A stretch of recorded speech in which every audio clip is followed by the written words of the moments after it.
some people eat it, isn't it? It's also an example of fungi. Is that clear? So these are the characteristics of fungi. They are eukaryotes and multicellular. They have no true roots, stems, or leaf. They are non-green plants. They lack chlorophyll. They are mainly saprophytes, while others are what? Parasitic. They are made up of hypha, which are delicate thread. You understand?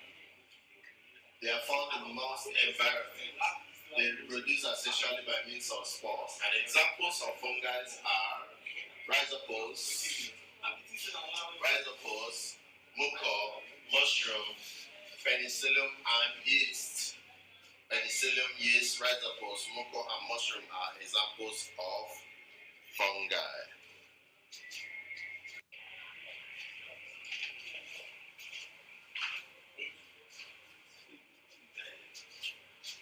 Yes, welcome. Previously we learned about the division Tclassified, isn't it? And we talked about the fungi as one of the example of Tclassified. I would say that these fungi are eukaryotes. And we gave examples of fungi as mushroom, mucor, penicillium, rhizopus, isn't it? And today we're going to be looking at algae. What are their characteristics? Number one, algae are simple microscopic green plants. We say that fungi are non-green. They cannot manufacture their own food using photosynthesis. But algae are simple microscopic green plants. They are green plants. They have cellular cell wall. Is that clear? Some of them are unicellulars. Some algae are unicellulars. Example is Climadomonas. Climadomonas is an example of an algae, and it is what? Unicellular. While others are multicellular. There are other algae that are what? Multicellular. Example is what? Spirogyra.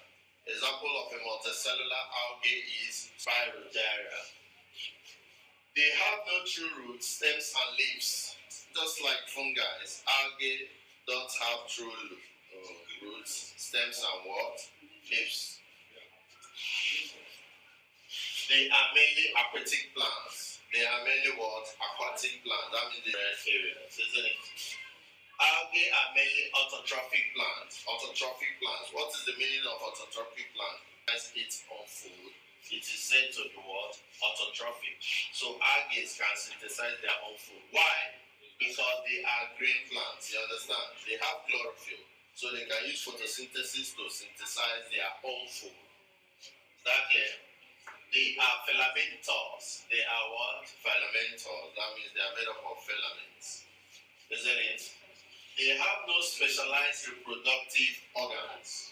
Algae don't have any specialized reproductive organs, and that's the reason why they reproduce through both sexual and asexual means. They reproduce through both what? Sexual and asexual means. Algae reproduce through both sexual and asexual means.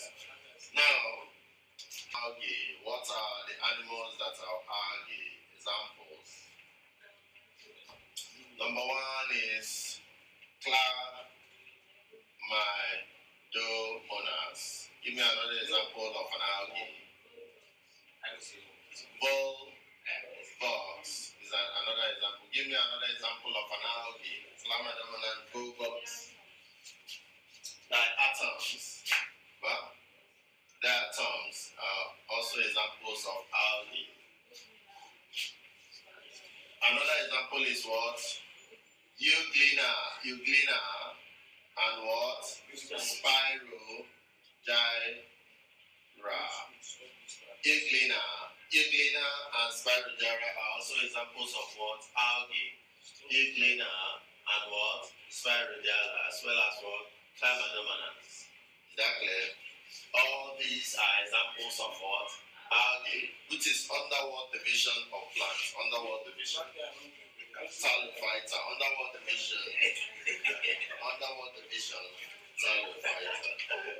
And I told us that in subsequent classes we are going to be making sketches of all these animals, of all these what? all these plants, sorry, they are not animals. Of all these what? Plants. Very, very important. Is that clear?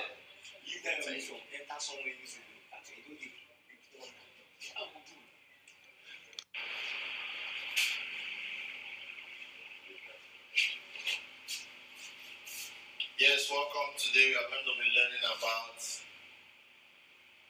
bryophyta or the bryophytes. Today we are going to be learning about the bryophytes or the bryophyta division of plants. Bryophyta division of what?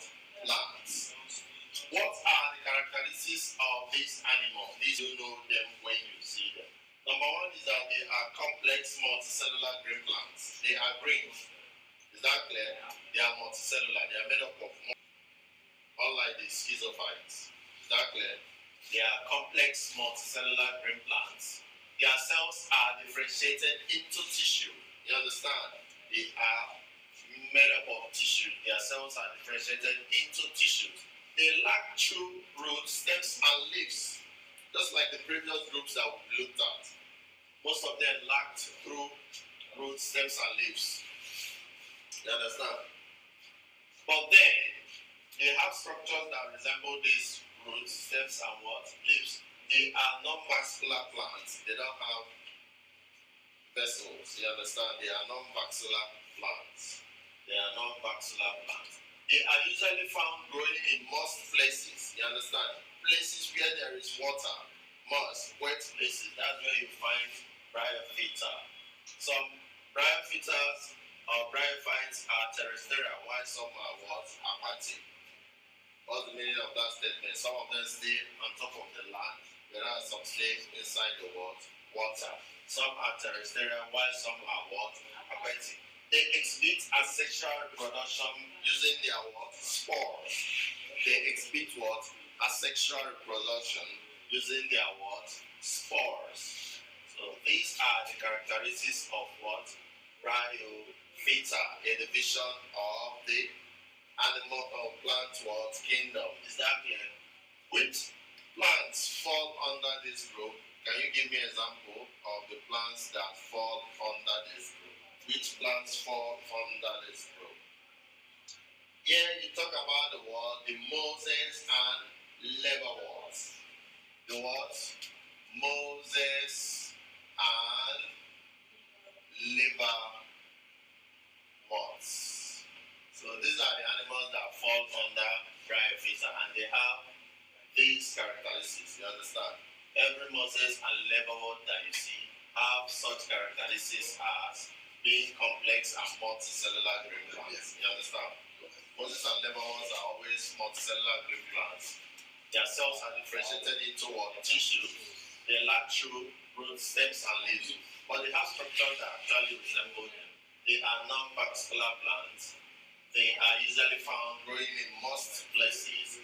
Some bryophytes are terrestrial, while some are what? Aquatic. They exhibit asexual reproduction by using their what? Spores. So good examples of bryophyta are what? Mosses and liverworts. Mosses and what? Liverworts.